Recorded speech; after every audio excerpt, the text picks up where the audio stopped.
Efésios capítulo 2, eu quero orar, pedindo que o Senhor nos dirija nessa conversa. Nosso Deus, mais uma vez nos dirigimos ao Senhor, em temor e em tremor, pedindo graça e misericórdia, para que a Tua palavra revelada encontre lugar em nós, e que não haja resistência capaz de impedir esse movimento da Tua palavra em nossa direção.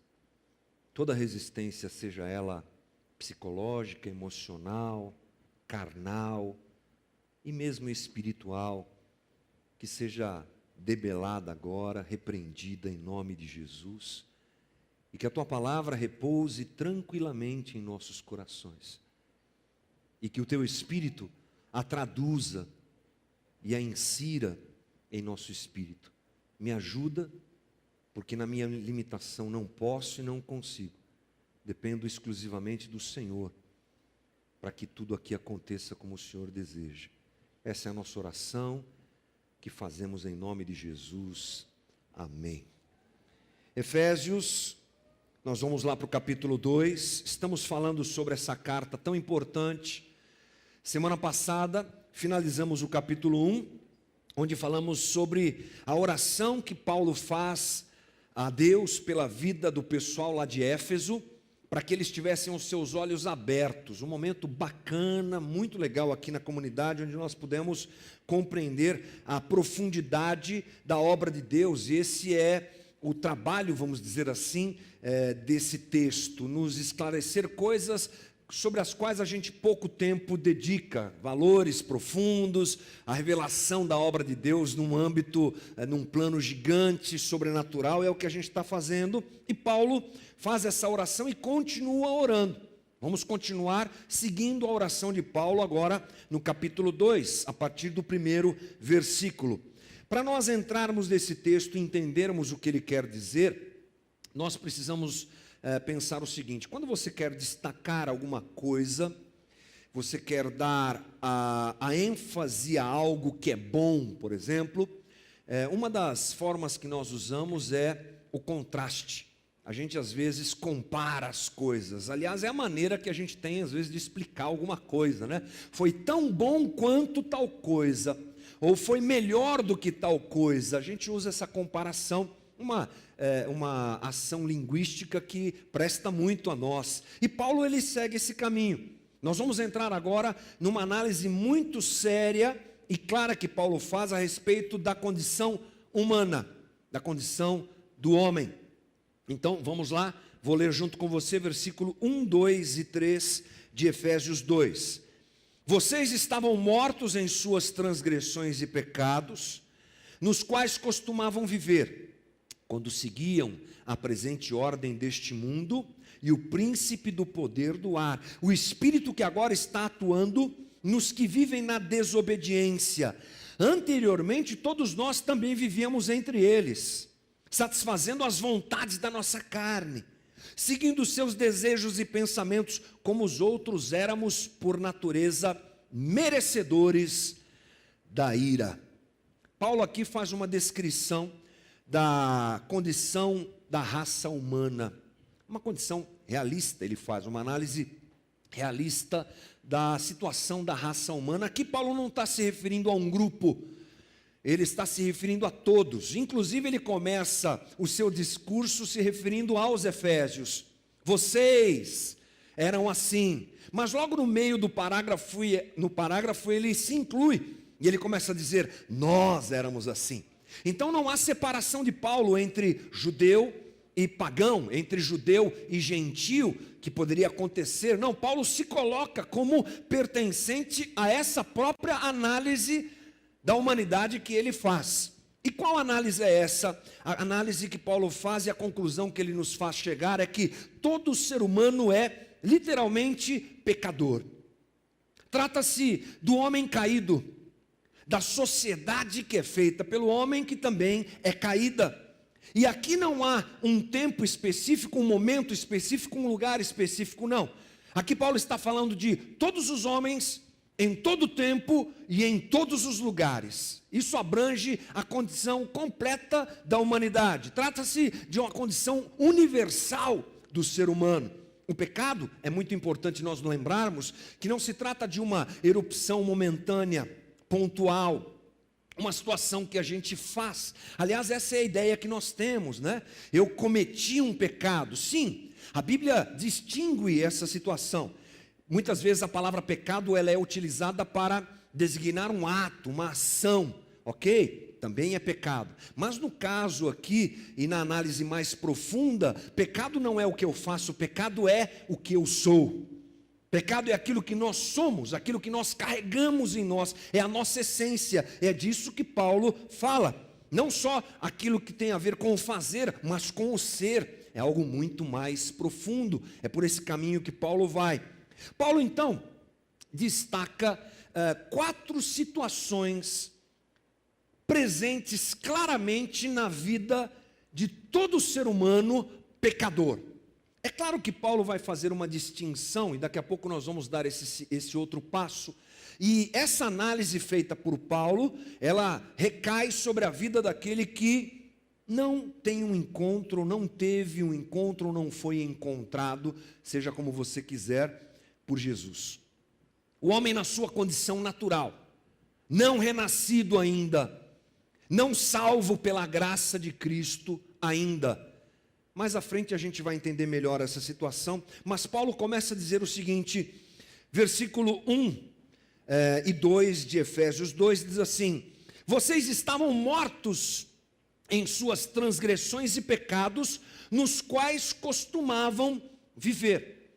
Quando Paulo diz estavam, é porque agora não estão mais. E por que agora não estão mais? Porque passaram pelo processo do qual eu disse agora há pouco, de terem sido alcançados por Deus. Mas Paulo deixa claro então, que aquele que não está em Cristo, ele apresenta uma condição muito forte aqui, que a pessoa que não está em Cristo está morta. É forte isso, né? E aqui, o morto, dito por Paulo aqui, não é figura de linguagem. Não é tipo assim, estou morto de fome. Não, é morto. A palavra grega usada por Paulo é a palavra necros, que quer dizer cadáver. Aquele que deu o seu último suspiro, sem vida, falecido, morto. Alguém de quem a alma está no céu ou no inferno, destituído de vida, sem vida, inanimado, mortinho da silva. Como a gente costuma dizer, morto. Paulo está falando de morto mesmo, cadáver ambulante, walking dead, está morto, ok? Não há possibilidade de salvação na nossa humanidade. Essa é a realidade apresentada por Paulo. Uma pessoa sem Cristo, ela está espiritualmente nessa condição.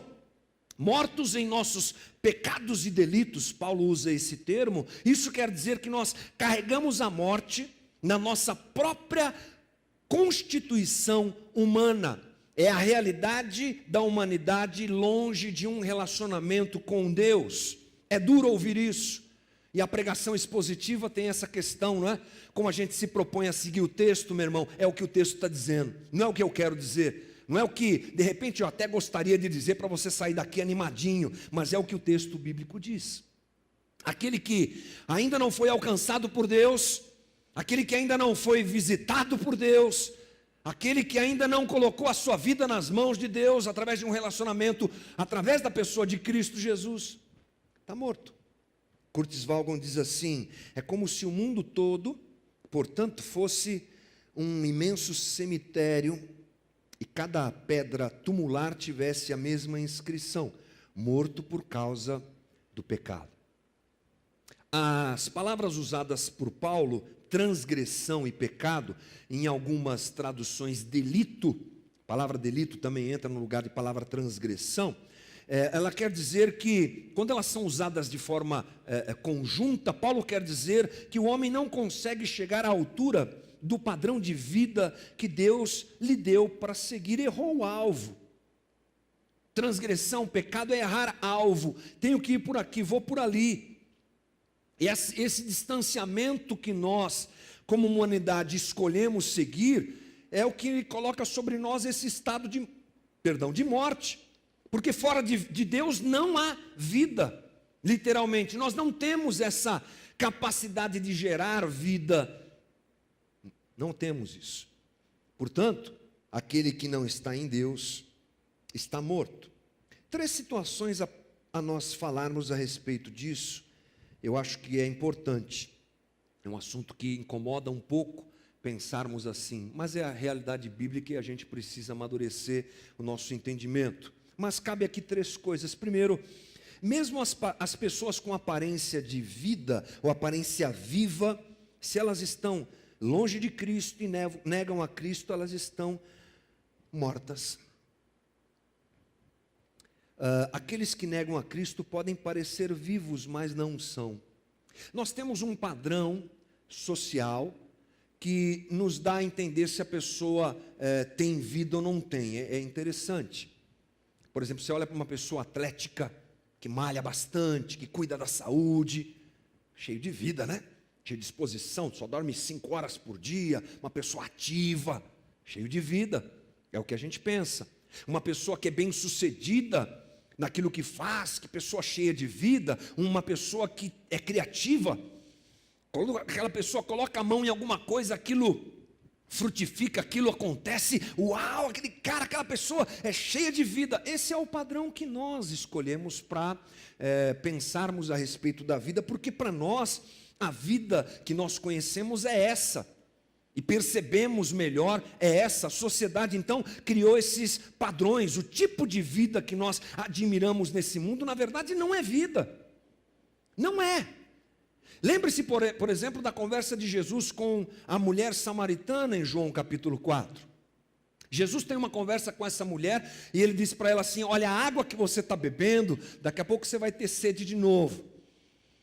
Esse sentimento que você tem no teu coração de buscar Deus e você está tentando solucioná-lo, Jesus já estava antecipando a conversa que ele teria mais à frente com ela, é passageiro e daqui a pouco acaba e a sede voltará. Mas a água que eu tenho para te dar é uma água completa, que vai resolver a questão existencial que você tem, e você nunca mais vai ter sede. Além disso, essa água vai brotar de dentro de você como um rio de água viva.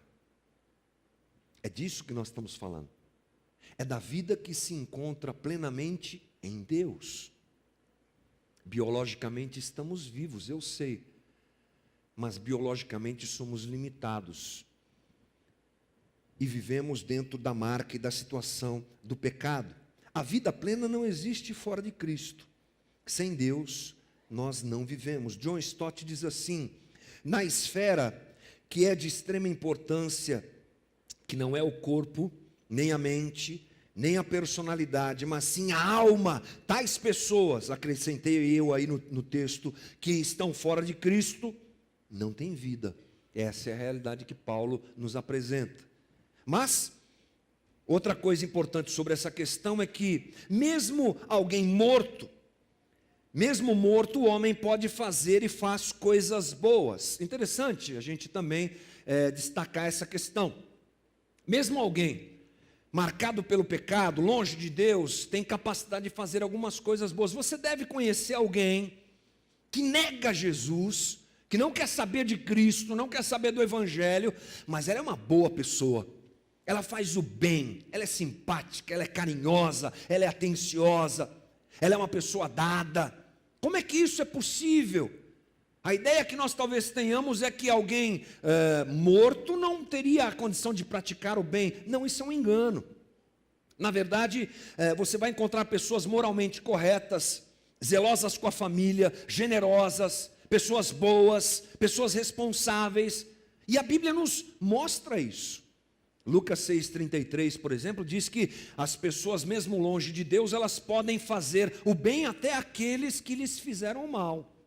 É o que a Bíblia diz. Lá em Atos 28:2, nos diz que essas pessoas, mesmo longe de Deus, podem revelar uma grande bondade. A questão aqui é a motivação.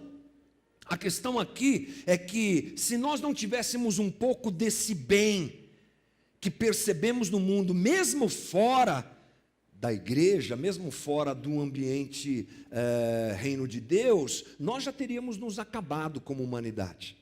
A gente chama isso de graça comum na teologia. um pouco do amor de Deus deixado sobre o homem, para que o homem não se acabasse, para que o homem não se exterminasse. Você imagina Deus, depois que Adão peca, a humanidade escolhe se separar de Deus, e ele virasse as costas para o homem. Acabou, gente, acabou, não ia sobrar nada. Mas a graça de Deus, o amor de Deus está presente ali na vida de toda a humanidade, na vida pontual de alguns homens e mulheres, e aí a gente pode perceber também o amor de Deus e o cuidado de Deus. E a terceira coisa, sobre essa questão do morto, que não é bom de falar, não é gostoso, mas não se sinta superior a ninguém. Não faça isso. Quando a gente começa a colocar essas coisas, naturalmente uma barreira se estabelece. Os mortos.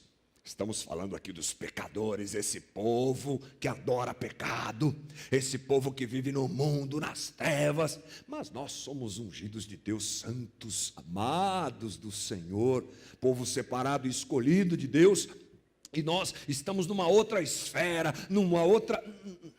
Não vai por esse caminho, esse não é um bom caminho, esse é um caminho que nos separa das pessoas. Eu sei que o texto é claro. Aquele que está fora de Cristo está morto.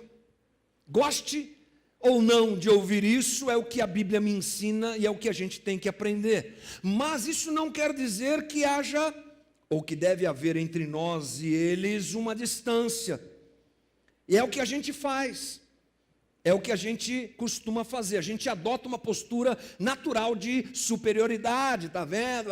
E tal. Não. O autor Philip Yancey, do qual eu já ouvi bastante, mas não tinha lido nada dele, e agora há pouco tempo atrás li um livro chamado O Eclipse da Graça, e ele fala justamente dessa distância da igreja para com a sociedade, e ele me fez repensar a maneira como a gente pode se dirigir a uma pessoa que está fora de Cristo. E ele diz assim, que é melhor a gente perceber essas pessoas como perdidas, que praticam o pecado e que vivem na sede do pecado porque querem encontrar Deus, porque esse é o anseio de todo ser humano. Quer encontrar Deus, mas não sabe por onde, não entende, está cego, aprisionado. Daqui a pouco a gente vai falar um pouco sobre isso também. Mas melhor do que dizer está perdido, melhor do que dizer está condenado, melhor do que dizer está morto, apesar de ser essa realidade, que o nosso coração sempre se mova em amor. E a gente perceba o desejo que as pessoas têm de encontrarem a Deus, mas erram o alvo e não conseguem fazê-lo. A segunda coisa que Paulo deixa claro aqui para a gente, na sequência do capítulo 2, é que estávamos escravizados e acostumados em nossa desobediência. Olha o que diz o texto: nos quais costumavam viver quando seguiam a presente ordem deste mundo e o príncipe do poder do ar, o espírito que agora está atuando nos que vivem na desobediência. Anteriormente também vivíamos entre eles, satisfazendo as vontades da nossa carne, seguindo os seus desejos e pensamentos. Paulo diz aqui que aquele que está fora de Cristo, em segundo lugar, em primeiro lugar está morto, em segundo lugar está escravizado. Agora, a palavra usada por Paulo e a ideia que Paulo expressa aqui é de uma escravidão que aprisiona a pessoa de um jeito que ela não quer se libertar. Interessante, porque todo escravo quer se libertar, né? Todo escravo quer sair fora. Na Bíblia tem uma história de escravo, você sabe disso? Filemão, Paulo escreve essa carta, uma carta a Filemão, porque Filemão era senhor de escravos e um de seus escravos, Onésimo, ele foge. E Paulo conhece Onésimo na prisão e escreve para Filemão perdoar Onésimo e tratá-lo de forma diferente agora, porque apesar de um escravo fugitivo, ele agora é um irmão em Cristo Jesus. Todo escravo quer fugir, até a Bíblia conta sobre isso. Mas a expressão usada por Paulo aqui é que quando a pessoa está fora de Cristo, ela está escravizada e acostumada com a escravidão. Cheguei, gostei, fiquei, vou ficando. É uma coisa assim de construir a vida nessa situação. O termo usado por Paulo, andastes, é um termo grego que quer dizer isso.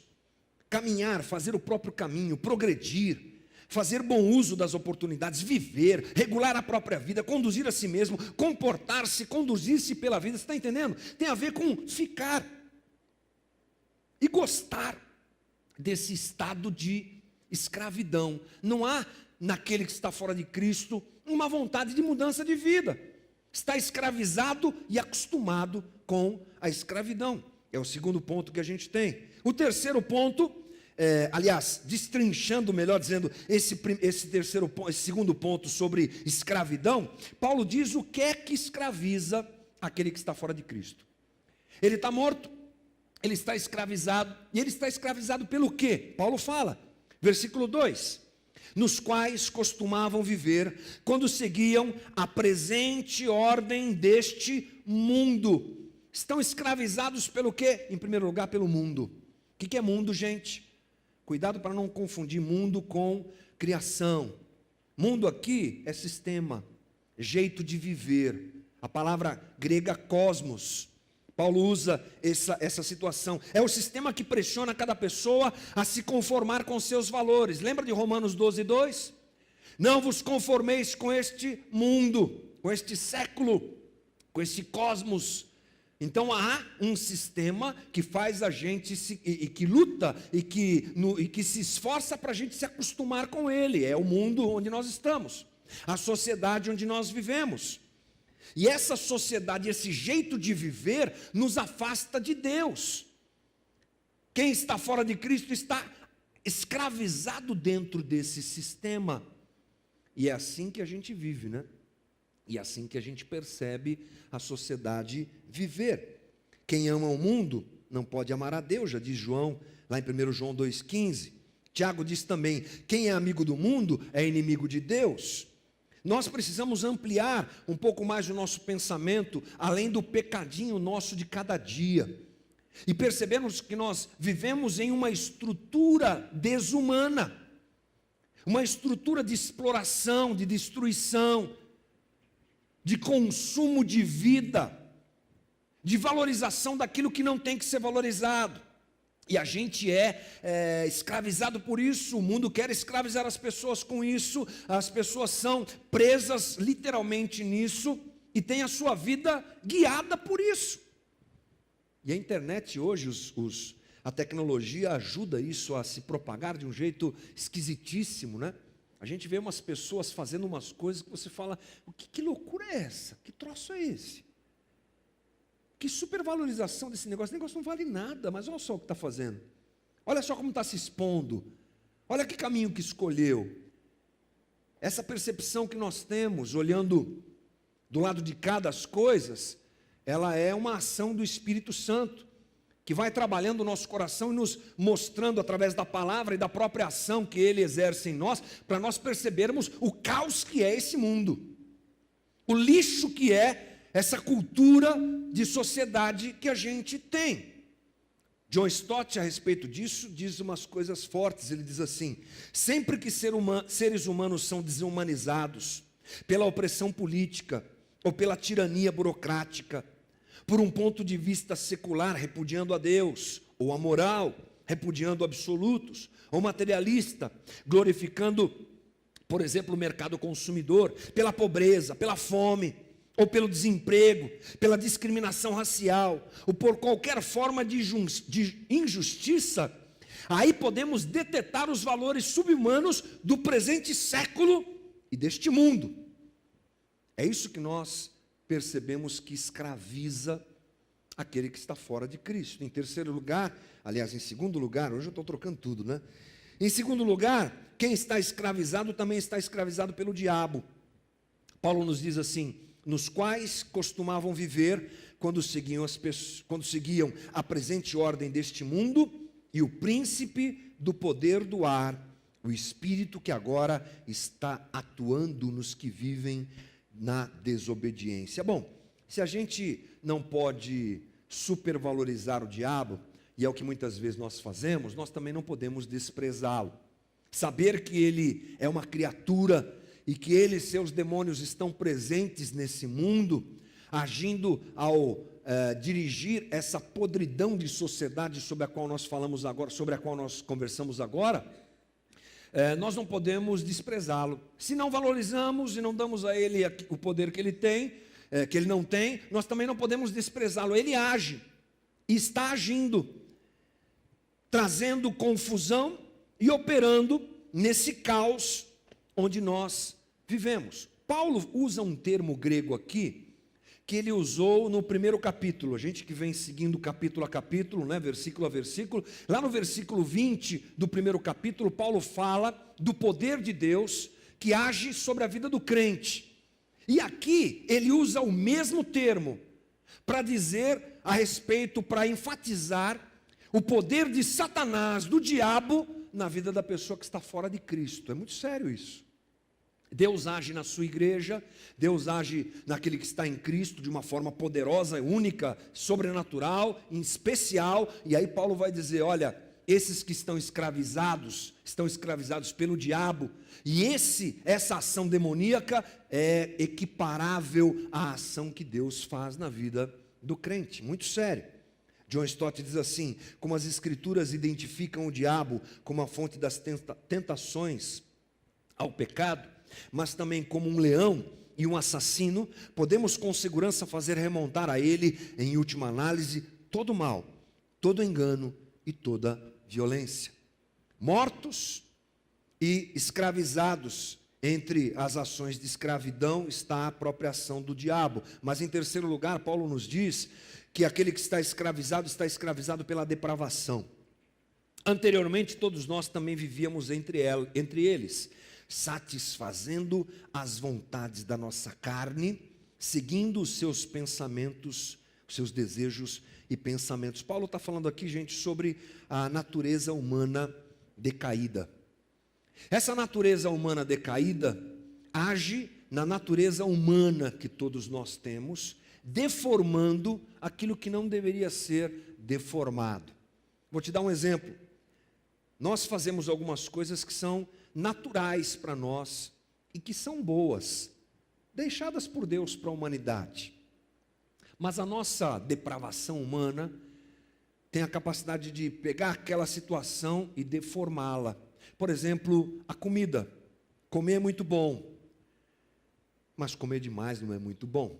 Vai virar glutonaria e vai estragar a nossa vida. O sexo dentro dos padrões divinos é muito bom, maravilhoso, mas a nossa natureza carnal deprava tudo isso. Dinheiro controlado de forma tranquila é muito bom, todos nós podemos ter e que tenhamos, mas na nossa depravação ligada ao egoísmo, à avareza, ele pode se transformar num grande problema, e assim vai. E aquele que está fora de Cristo está então preso nessa situação, seja ligada ao corpo, seja ligada à mente, seja ligada à personalidade. Nós podemos perceber na vida do homem a escravidão da depravação, que faz com que coisas boas se transformem em coisas péssimas, que destrói a própria vida do ser humano e do seu semelhante. Estamos presos nessas depravações e não temos força para nos livrar delas, não temos domínio para nos livrar dela. Esses dias eu estava conversando com uma pessoa que estava contando a sua situação de ex-drogado. Sério, coisa séria. Drogado em cocaína, durante, se não me engano, 17 anos. E o relato que ele fez, como a gente já sabe, já ouve, mas toda vez que você ouve é chocante. Essa pessoa disse assim, não tinha o que me parasse. Eu não conseguia. É uma coisa que me domina, que me dominava, melhor dizendo, que me tirava do sério. Não tem força para se livrar. É disso que nós estamos falando. Curtis Vaughan diz assim, todos os homens antes da operação da graça redentora em seus corações, vivem segundo as inclinações da nossa carne. Isso significa que todos os não regenerados estão à mercê das suas paixões. Trata-se de uma conduta controlada por impulsos irracionais, com a total impossibilidade de domínio no proceder. É forte, né? E John Stott ainda faz uma colocação, aliás, o Hernandes Dias Lopes faz uma complementação que eu achei interessante. ele fala sobre os 3 agentes, esses 3 agentes que nós citamos, como é que eles agem na vida da pessoa. Ele diz que eles agem de forma interior e de forma exterior. Ele diz assim, perdão, no exterior estava o mundo, a cultura secular prevalecente. No interior estava a carne, nossa natureza caída. E além desses dois, operando ativamente por meio dessas influências, havia aquele espírito maligno, o diabo, o príncipe do reino das trevas, que nos mantinha em cativeiro. Seríssimo, irremediável essa situação. Paulo, além disso, nos apresenta uma outra situação muito forte, que é a condenação. Quem está fora de Cristo está morto, escravizado, está também condenado. Diz Paulo no versículo 3, como os outros éramos por natureza merecedores da ira. Quem é merecedor da ira é porque está condenado. A gente tem uma certa dificuldade para pensar em Deus da maneira adequada. Ou a gente pensa num Deus muito duro e muito que se vinga facilmente, que está pronto para esperando você pecar para mandar um raio na tua cabeça. Ou a gente pensa num Deus completamente amoroso que mas desprezando esse lado da ira de Deus. A gente tem essa tendência, ou a gente vai para um lado ou vai para o outro, depende da teologia que nós temos. Agora, é bom perceber que Deus é amor. É o que a Bíblia nos diz. A Bíblia só diz 2 coisas sobre Deus ser. Deus é amor e Deus é espírito. Só essas 2 coisas, categoricamente, a Bíblia nos diz sobre Deus. Então Deus é amor absoluto, incompreensível para nós, sem dúvida. Mas não podemos esquecer que Deus é justo. E a justiça de Deus se apresenta justamente quando Ele se faz opositor, claro, a qualquer situação que fira a sua própria santidade. Se Deus é amoroso, e nos recebe em seu amor, sim, Ele espera de nós uma retribuição em amor e uma mudança de vida. E aquele que não está regenerado em Cristo, não pode viver isso, porque está aprisionado pelo pecado. Então devemos pensar num Deus justo e equilibrado, Deus que ama, mas também um Deus que se ira contra o pecado. O lado oposto ao seu santo amor é essa ira de Deus contra o pecado. É uma reação pessoal, como eu disse, frente a qualquer rebelião contra Ele. Vamos chamar isso de santa repulsa de Deus contra qualquer coisa que conspire contra a sua santidade. Portanto, olhando para Deus de uma maneira mais equilibrada, nós devemos imaginá-lo, percebê-lo como um Deus que é plenamente amoroso e gracioso e plenamente justo. Essas 2 coisas, graça e ira, fazem parte da pessoalidade divina, da pessoa de Deus. E aquele que está fora de Cristo está condenado, porque o pecado que habita nele e que é parte dessa pessoa o condena. O estado humano, portanto, gente, ele é irremediável. Morte, escravidão e condenação. John Stott diz assim: fora de Cristo, um homem está morto. O homem está morto por causa dos delitos e pecados, escravizado pelo mundo e pela carne e pelo diabo, e condenado sob a ira de Deus. Interessante, gente, é que isso não pode ser alterado de forma nenhuma. Não há reforma política que mude isso. Não há reforma econômica que mude isso. Não há jeitinho de sociedade. As mais intelectualizadas e melhores sociedades existentes hoje não conseguem fazer frente a isso. Podem até atenuar muitas coisas, e a desigualdade gera a manifestação dessa perdição num estágio muito maior, mas não resolve essa questão. Então, como é que a coisa fica? O que nós vamos fazer? Bom, como eu disse para você no começo dessa conversa, e não fique triste por você ouvir essas coisas hoje, é que Paulo, ele destaca isso que nós conversamos até agora, porque ele tem uma intenção. Trazer um pano de fundo difícil, duro, realista e claro da situação humana para destacar a misericórdia e graça de Deus. É o que ele começa a fazer a partir desse texto que nós vamos ler, versículo 4 e 5. Todavia, Deus, que é rico em misericórdia, pelo grande amor com que nos amou, deu-nos vida juntamente com Cristo, quando ainda estávamos mortos em transgressões, pela graça vocês são salvos. Graças a Deus. Paulo destaca tudo aquilo de negativo da humanidade, mas ele abre esse novo momento aqui do texto dizendo: todavia, Deus, mas, apesar de toda essa situação, ele continua, ele faz um link entre um trecho e outro, ele usa uma conjunção adversativa. Todavia Deus amou, todavia Deus mudou, todavia Deus nos alcançou com o seu grande amor. Por isso que eu disse aqui no começo, um contraste de situações. Hernandes Dias Lopes diz: Deus oferece vida aos mortos, libertação aos cativos, perdão aos condenados. Paulo agora contrasta o que somos por natureza com o que somos pela graça, a condição humana com a compaixão divina, a ira de Deus com o amor de Deus. Incrível. Sabe o que Deus fez com essa humanidade perdida e arrebentada, sem chance de se resolver? Ele salva essa humanidade. Sabe o que ele fez conosco? Paulo começa dizendo aos Efésios: ele nos salvou.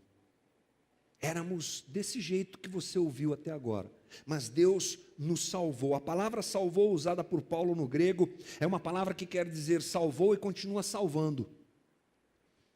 É um ato que aconteceu e continua acontecendo. Livrou do afogamento, mas continua salvando todo dia. Não dá para a gente, quando pensa em salvamento, a gente pensa em uma coisa que acontece única e pontualmente, mas aqui não, a coisa é eterna. Salvou, continua salvando e continuará salvando eternamente. Somos salvos e continuaremos salvos para sempre. Tal ação é além do que nós imaginamos. É muito mais profundo do que a gente imagina. A gente pensa assim: ok, estamos livres do inferno e a gente vai para o céu, que coisa incrível, maravilhosa. Sim, mas há algo mais.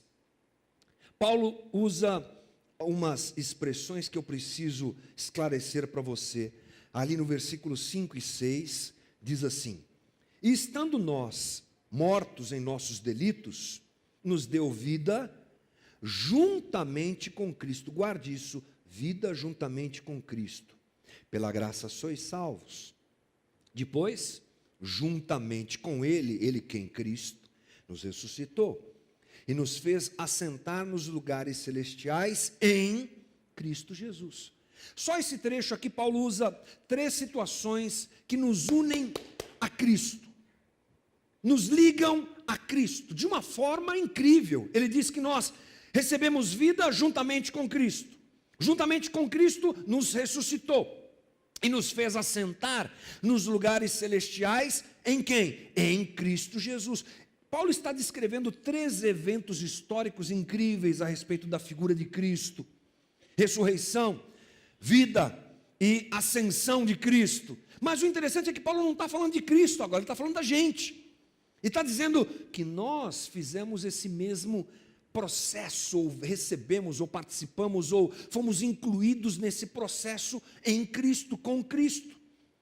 Deus fez isso em Cristo e faz também em nós. John Stott diz assim: o que nos deixa atônitos, no entanto, é que Paulo não está descrevendo a respeito de Cristo, mas sim a respeito de nós. Está afirmando que Deus vivificou, ressuscitou e nos exaltou em Cristo. Isso é incrível. Você sabe que eu não sou triunfalista, né? Eu não gosto desse evangelho do triunfalismo. Eu não tenho uma palavra para você: amanhã Deus vai fazer isso na tua vida, vai fazer aquilo. Se você veio esperando isso hoje, vá chupar o dedo, porque não vai ter essa palavra. Não entendo o evangelho assim. Já fui bastante triunfalista, Jesus já me libertou, aleluia. Hoje eu sou realista. Realista em perceber a miséria em que vivemos e perceber a graça de Deus que está sobre nós. E pode ser que amanhã Ele tenha uma grande bênção para você. Eu espero que Ele tenha. Mas isso não é problema meu, e eu não tenho a capacidade de mover Deus para fazer isso para você, porque Deus é Deus. É assim que funciona. A gente crê e ama a comunidade esperando que Deus te dê o melhor. Mas isso aqui me dá uma empolgação. Eu quase me transformo num triunfalista aqui. Ressuscitou, deu vida, me fez assentar nas regiões celestiais. Uau! Isso é incrível, gente. Como dizem por aí, quase para aplaudir de pé a igreja. O negócio é forte, não é? A gente vibra tanto com coisas humanas que Deus nos dá pela sua graça e misericórdia.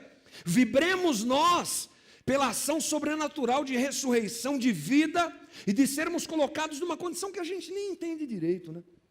Eu fiquei lendo lá, falei, puxa vida, tão legal isso aqui, mas eu não entendo direito. Como é que esse negócio está sentado acima de todo o principal? A gente está lá, não entendo direito, mas aleluia. Glória a Deus. 4 motivações estão no coração de Deus para fazer o que Ele fez. 4. Vamos lá? Versículo 4. Todavia Deus, que é rico em misericórdia, guarde misericórdia, pelo seu grande amor, guarde amor com que nos amou, deu-nos vida juntamente com Cristo, quando ainda estávamos mortos em transgressões, pela graça vocês são salvos.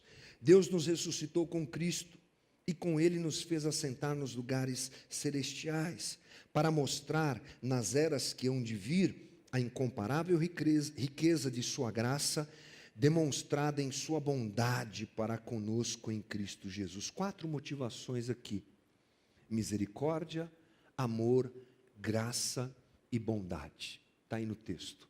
Misericórdia, amor, graça e bondade. O que é que moveu o coração de Deus? Ah, meus lindos olhos azuis. Nada. Misericórdia, amor, graça e bondade. Misericórdia, estávamos mortos, incapazes de nos salvar. Sabe o que é misericórdia? É quando a gente se dirige a alguém que está incapaz de fazer algo por si. Esse é um conceito de misericórdia. A pessoa não pode resolver o seu problema, e você toma a dor dela, e você se coloca no lugar dela, e você a ajuda. Isso é misericórdia. Nós não podíamos nos salvar, condenados e presos em nossos pecados e delitos. Deus se movimenta no cosmos, no tempo, na eternidade, no espaço, em tudo isso, para fazer uma obra de salvação para nós, pecadores mortais. Segunda coisa, amor. Somente o amor supera a ira. Não esqueça que nós estávamos debaixo da ira. Mas a totalidade do amor, a plenitude do amor de Deus que a gente não consegue enxergar, nos alcançou. E Ele tira a ira de sobre nós e coloca a ira sobre o seu Filho Jesus. Aquilo que estava reservado a nós, pelo seu grande amor, Ele coloca sobre Cristo. A condenação que estava sobre nós recai sobre Cristo. É o amor.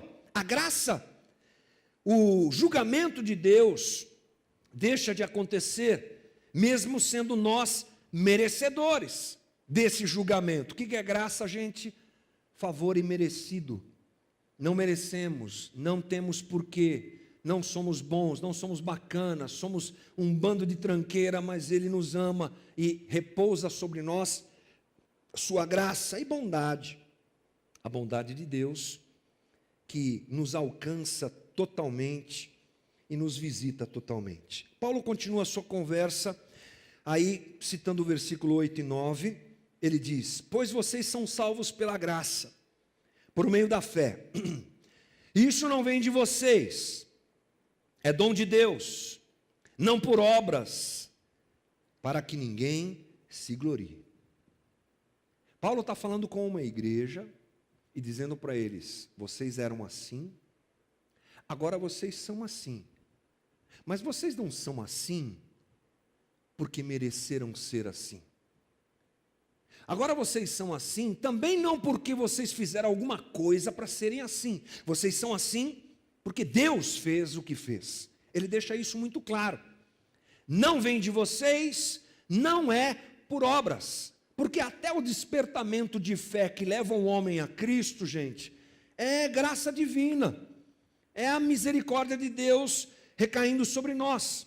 Não há nada que eu tenha, o que provenha de nós, que possa justificar essa ação divina é graça. John Stott diz: o céu estará cheio das façanhas de Cristo e dos louvores de Deus. Haverá uma demonstração da incomparável riqueza da graça e da misericórdia e da bondade de Deus por meio de Cristo.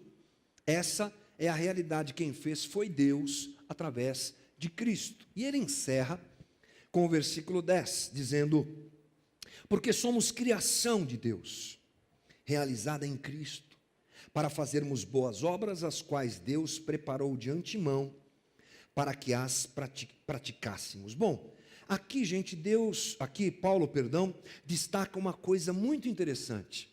Ele diz assim: porque somos criação de Deus, realizada em Cristo Jesus.